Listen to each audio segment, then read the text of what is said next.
you can see right here we have lettering compensation. So watch the letters now. As soon as I enable it and hit apply, you see how it shortened these letters, but it left the R and the T's alone? Yep. Yeah, so that's awesome. So again, what we encourage and teach new customers is you don't care how it looks on the screen, right? What you care is how it looks on the fabric. So while it might look crazy here, it's going to come out beautifully on the fabric, and that's, like I say, all we care about. So So with when I with go what ahead. you're saying, Scott, if the columns get wider, do those like the letter T, N, R, do they get shorter then as those column widths get wider? Yeah, so notice that it doesn't cut off the top of the T because it's Uh-huh. running perpendicular, but this is running the direction, so it does. So it knows to shorten up certain parts of letters. It didn't mess with the E at all because that has no problems at all. Yep. So what this is based on is a table system. So like I said, you can't digitize an alphabet with cut off letters and expect it to work at a quarter of an inch all the way up to 2 inches. It just doesn't happen. So this is based on a table system. So we have all these different tables. So for very small letters, it's only going to cut off 2 points or about one stitch because that's all you need. As you get larger and larger, the numbers go up, and it caps at about 7 points. Now, some of this, this can be changed. We've picked, sort of generic values that are going to work good for most things. But it depends the fabric that you're using, and it also depends how much pull offset you use, right? Some people will fatten stuff up a lot. Then there's less need to shorten certain letters, so you'd want to lighten up the values in here. But in general, if you're running 1 point of pull offset or something for small letters, it just works terrific. So this is the one that I absolutely love. Let me show you one more. So a very common font for small letters is OSCO Block. So I can run that at 0.25. Very, very common size. And we can see that everything is the same height, and you can notice it when you sew it out. But if I go to the compensation, I turn it on Yep. and hit apply, shorten them up just right.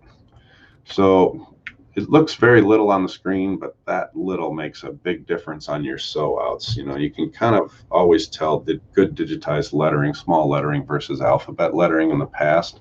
This makes that far, far less noticeable. Um, Yeah, you see and a like, lot of you see a lot of people on social media talking about how when they sew it out, some of the letters look taller or shorter than others. That's probably because they're not compensating for the letters like this, correct? exactly. And I ran the beta test for DesignShop, so I talked to a lot of high-powered digitizers that were in the program, and some of them just explained, yeah, they would go into this. They had a logo, they used alphabet text, and they would go shorten up the proper letters at the top and the bottom. Huh. That takes a fair amount of time, but it sure makes things look better. So this allows you to just turn this on, and it's going to just compensate itself perfectly. Now, if I pick a different font, like let's say a slab serif font where it's got really, really thick serifs on it, Yep. go full block. If I if I use compensation on this, um, you can see that it doesn't do much, but it did do a little. It shortened up the N here. So I find that the A's, well, this A is straight, but Century has serifs on the bottom, but no serif on the top. It will shorten that. So it doesn't do a whole lot for slab serif letters because you don't need to, right? If you've noticed, full block is usually pretty good straight across. Yep. So it knows exactly what to compensate and what not to. Love this feature. So some of what Beta has told me is, we'd set up a logo, we'd run the quarter-inch text and sew it out. And depending on pull comp and the fabric, we'll have a look at it. If some of the letters are taller, we'll just go enable this, and then out the door it goes. It's that automatic, that little difference is all you need too. So this is a super cool feature I'm sure everybody is going to love. Scott, can you do us a favor? Can you go back to the lettering window and show us how you got to that lettering compensation properties again? Yeah, so from here? Yep, yep.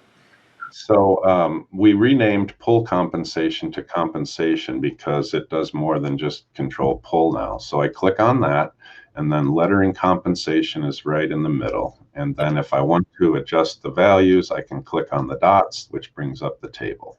Got it, got it. Okay, okay, cool. All right. Another new feature we came out with was new underlay presets. So let me go back. I love this century redo we did. And let's say that we have 1-inch letters. So by default, under underlay, we have enabled enable auto underlay. So it's going to be based on what we put in there, which generally works on average fabrics. But here it's so impossible to come up with one underlay preset that's going to work for all embroidery at all sizes on all fabrics. It just doesn't happen. So you can define your own fabric styles, which we've talked about in the past, and do whatever you like there and have different fabric styles for different fabrics, of course, and just apply them. But also to make things faster and easier, we included 3 new predefined auto underlay types. So we have a light. Now watch what happens here when I pick light. It just turns to basically an edge walk. So let's say I'm going to stitch the same logo or lettering on very stable like canvas or something like that. This would be all the underlay that I would need. So rather than have to go and change everything, I just pick light as the type and I'm ready to go. If I had a slightly spongier, thicker fabric, I could go with medium. Now that adds the edge walk is still there, but also adds the zigzag to it. And then if I was going to sew on polar fleece or something super heavy like that, I have a double zigzag, and it adds density. It adds a little more pull comp. So we're taking care of common changes to the properties for different fabrics. And so, Scott, I got a question on that. A lot of times I see on social media that folks, and let me switch over for a minute to just you and I on the screen here. I see a lot of folks that complain about, the coverage. If my fingers were the stitches, the coverage on the material, there's too much material showing between each stitch. And so the natural tendency is to just up the density. Don't worry about the underlay, just pound the heck out of the density. But really, from the stuff that I've learned over the years with you, is it's more important to have a proper underlay, kind of like painting. I'm doing a lot of house painting right now, and if I even if they say they have primer in the paint, does the damn paint really do any better with the primer in the paint? I mean, I've learned from some experts, being in embroidery and print, that if I lay the right primer down, lay the right underlay down, I can use a very light density stitch over the top of that, and it comes out beautiful. The customer's happy because they don't feel like they're wearing like this heavy patch on their, like they could get shot by a bullet and the embroidery would stop it, like Kevlar. I'm sure it's not that way. Don't go shooting yourself in the embroidery. So, No, exactly true though. When I see designs go down on thick fabrics, or I study them, somebody will have sent one in, and the density is like 2.0 or 2.3 or something. You're like, you're just killing it. This isn't puff, right? Well, and then the problem becomes is, depending on the material, if it's a jersey knit, if you're doing like an E, it starts cutting the material, acts like a bore almost, or a hole maker. So that's why underlay is so dang important. From what I've learned from you over the years is underlay. The proper underlay is so important um, that the density, you don't have to cram more stitches in it to get that coverage unless you're doing puff. That's where you would need it, but any other time, really make sure you're using the right underlays. And Scott Stingle here and Nate Moore, part of the applications team at Melco as well, have done some wonderful videos on underlay. So what Scott has shown you some real good defaults in DesignShop V11, but check out some of the videos on Melco's YouTube channel, Melco's Facebook channel. And by the way, if you're joining us on YouTube, we had a little technical difficulty getting it started. I'll make sure that we get the full recording up on YouTube. But check those things out. And I think that a lot of times, I can run the machine really good now, but I am not a digitizer. But the things that I've learned from experts like Scott and Nate is, if I've got the right stitch types, the right underlays for the material that I'm going on, the right stabilizer or backing, if I'm using those things correctly, I'm going to get just an awesome sew out and not have a lot of issues that all of us on social media talk about. So make sure you check out underlays and how important they are to get that embroidery to look good.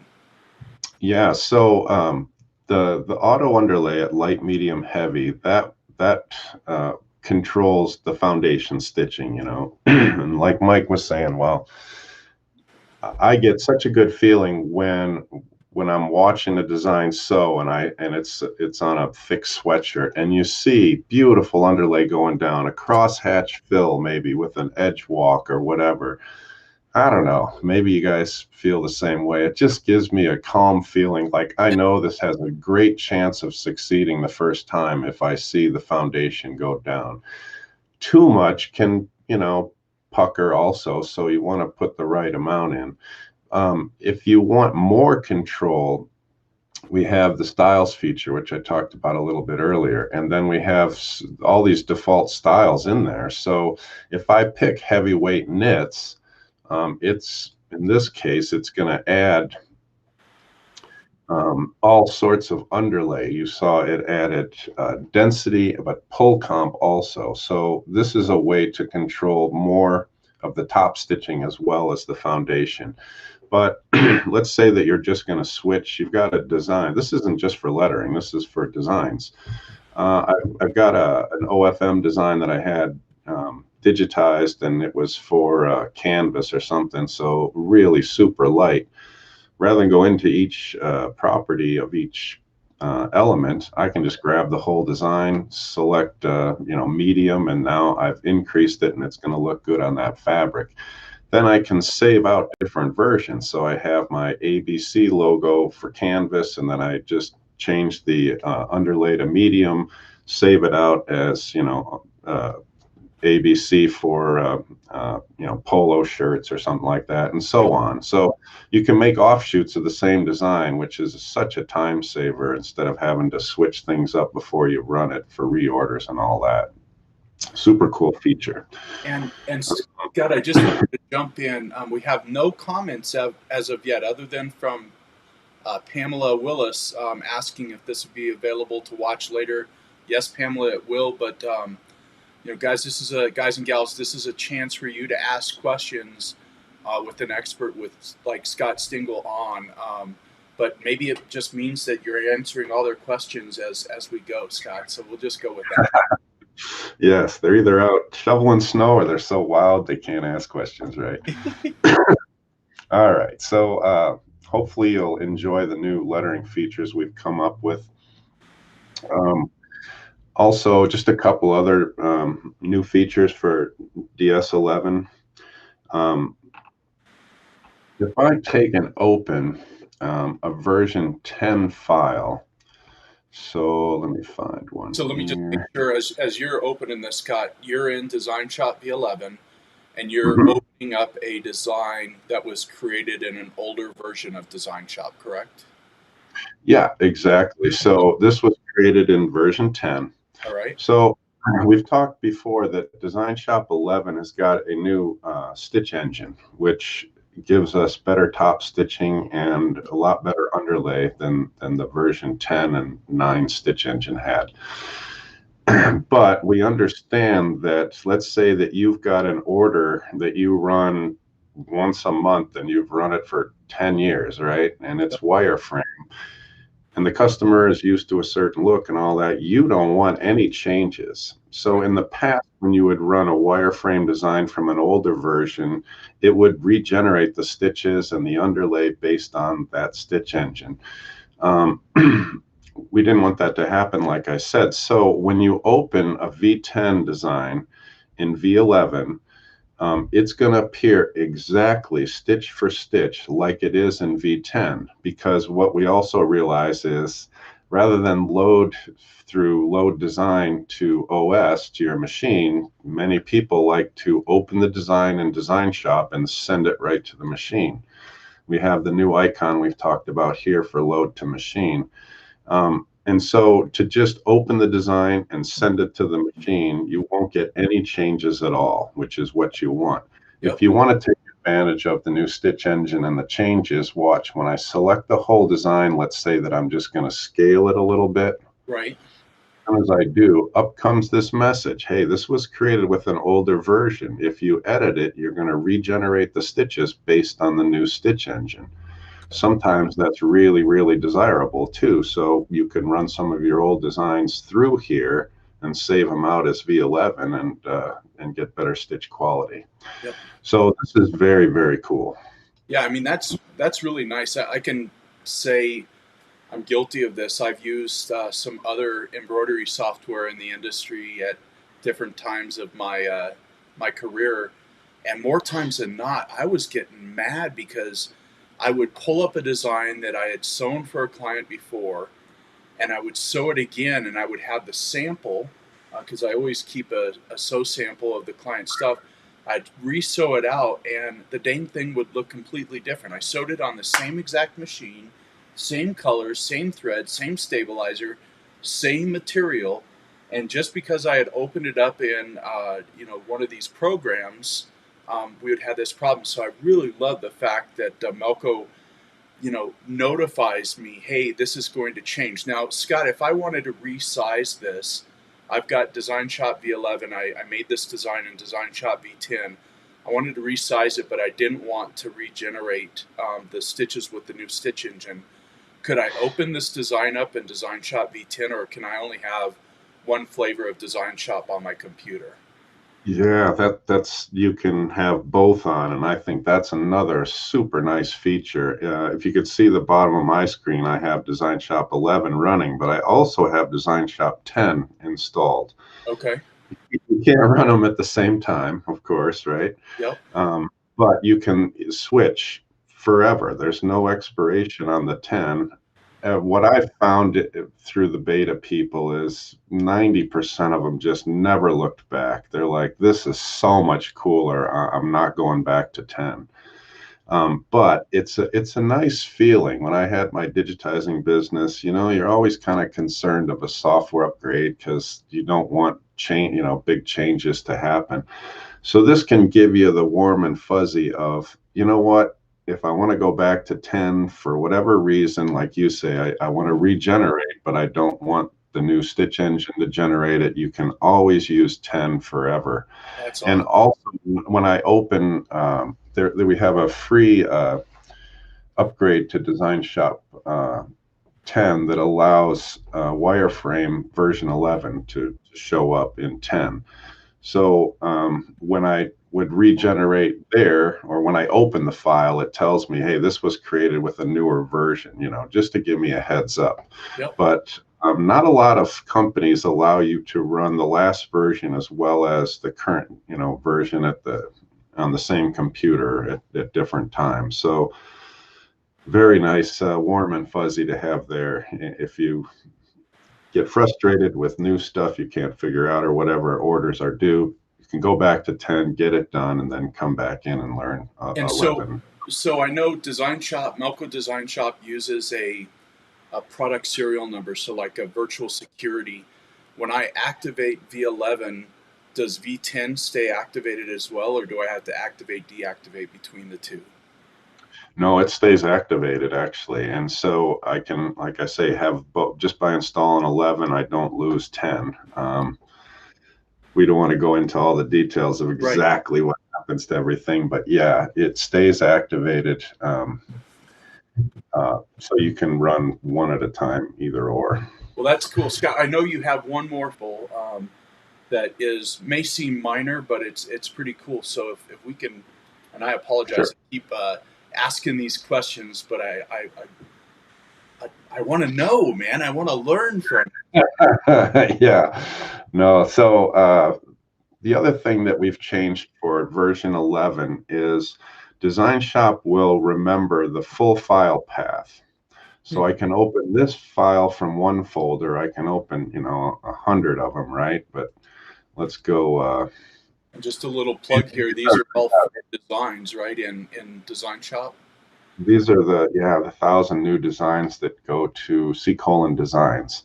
Cool. So I've got two designs open here from different folders just to show. Yep. And when I go File, Save As, the way DesignShop 10 and previous used to work is it would go to the last open folder. So I could have 10 designs from all over my networks in different places, and then it would try and save to where I last opened the last file. That becomes a little bit difficult when, let's say that you want to run an eagle design, then you want to cut the fill out because you're doing a giveaway version or something. Right. So I just want to cut the fill, add a -1 or however my naming system works, and save it to the same folder, right? So this becomes really super easy because it remembers the full file path. So it knew this one came from the Easter, and then it knows if I switch to the other one and go File, Save As, that this is in the Patriotics folder. And they could be all sorts of different, drive names and everything like that. Wow. Yeah, so that's my presentation for today on some new lettering features and new behavior that DesignShop 11 has. Any questions, or everybody's still silent? Yeah, everybody is still fairly silent. We got a couple. Hey, we're here. We love this type of thing. So Lorena, love the training. Just soaking it up. Thank you. Leslie, we are listening. And I think that's all we've got. But I've got one last thing for everybody. And let me get back to my screen here. Here I am. Here we are. Scott, thank you for a great presentation today. And there's a lot of stuff in DesignShop V11 that over the past couple months, it seems like a couple months, maybe it's only been a month, but we've done quite a few videos. So make sure to check out those videos. But more importantly, make sure you go to melco.com and look for the embroidery software. And in there, you can get in contact with somebody either on our website. You can chat with somebody on the website, or you can have someone contact you if you're interested in our new DesignShop V11. Either if you've got an older version of Melco software, you're using other embroidery software in the industry, and you're kind of interested in what Melco has to offer, get a hold of us and let us help you through that journey. And yeah, it's great to do these Facebooks and these YouTubes. So thank you very much, everybody. Scott, thank you again for your time today, sir. And I wish everybody a wonderful day, and keep on stitching. All right. Take care, everyone.